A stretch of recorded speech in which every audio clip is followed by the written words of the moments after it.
국민의힘을 최근 이끌고 있는 한동훈 비대위원장의 입에서 최근에 한 명의 정치인의 이름이 부쩍 자주 언급이 되고 있습니다. 아마도 제가 일일이 세워보지는 않았으나 한동훈 비대위원장의 입에서 가장 최근 많이 언급되고 있는 정치인 한 사람을 꼽자면 누굴까요? 아마도 이 사람이 아닐까 싶습니다. 직접 들어보시죠.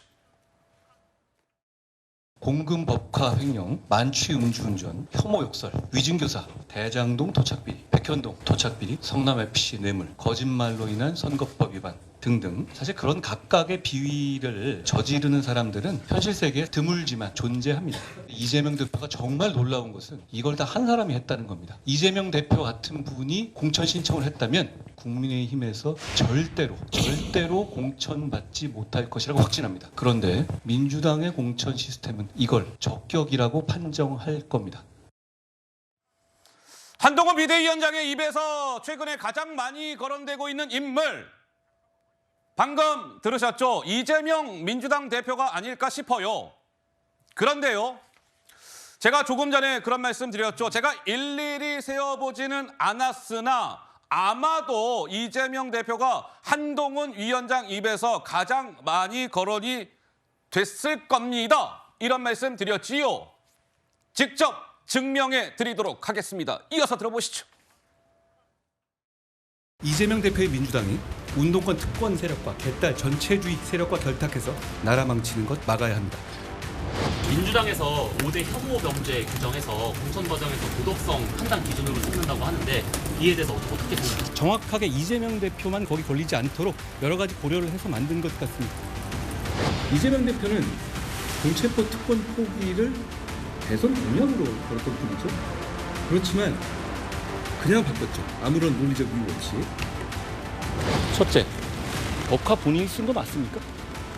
둘째, 만약에 예비 후보자가 법화를 자기 샴푸 사고 초밥 사 먹고 그러면 공천할 겁니까?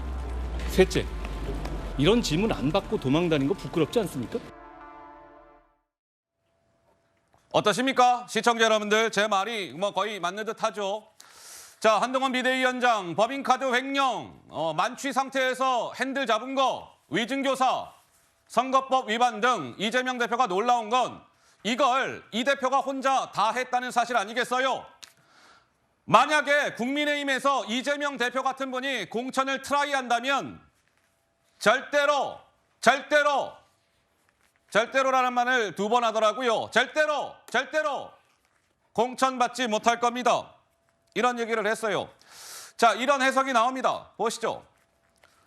한동훈 비대위원장은 왜 이재명이라는 정치인을 타깃팅하고 있을까?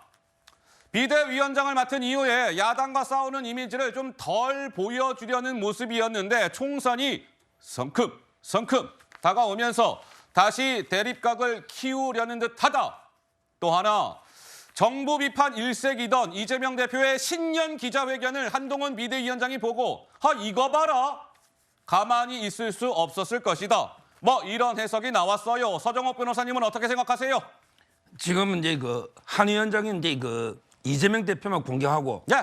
2명은 이제 아예 거론 안 하죠. 누굴까요? 윤석열, 이준석입니다.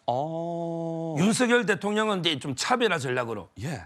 그다음에 이준석은 무시 전략으로. 무시 전략. 이런 식으로 이제 오직 한 명만 때리 패고 있잖아요. 예.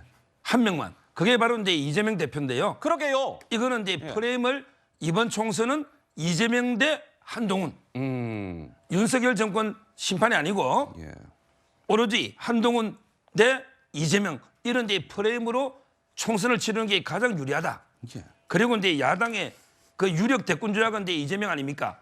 본인이 계속 싸울수록 본인도 이제 보수 쪽에 또 대권 주자로 우뚝 설 수 있는 이런 데 일석이조죠. 예. 총선도 이기고 미래 대권 꿈도 키우는 이런 의도로 저는 한 명만 팬다. 이런 전략으로 가고 있는 것들. 그런데요, 서정옥 변호사님, 한동훈 비대위원장은 이른바 한 놈만 팬다 전략으로 이재명 대표를 연일 겨냥하고 있는데 반대로 한동훈 비대위원장의 공격을 받고 있는 이재명 대표 입에서는 한동훈의 한자도 안 나오고 있어요.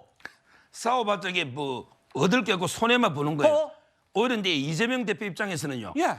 무조건 이제 윤석열 대 이재명. 아이쿠야. 이 구도가 좋은 거예요. 예. 윤석열 정권 심판. 그러다 보니까 이제 계속 윤석열 정권만 비판하고 예, 예. 한 위원장은 거론 안 하는데 그렇지만 이제 그 한 위원장이 저렇게 아프게 때리패면 예. 대응 안 할 수가 없잖아요. 어허. 결국 이제 이번 총선은 이재명 대 한동훈 구도로 갈 수밖에 없어요. 알겠습니다.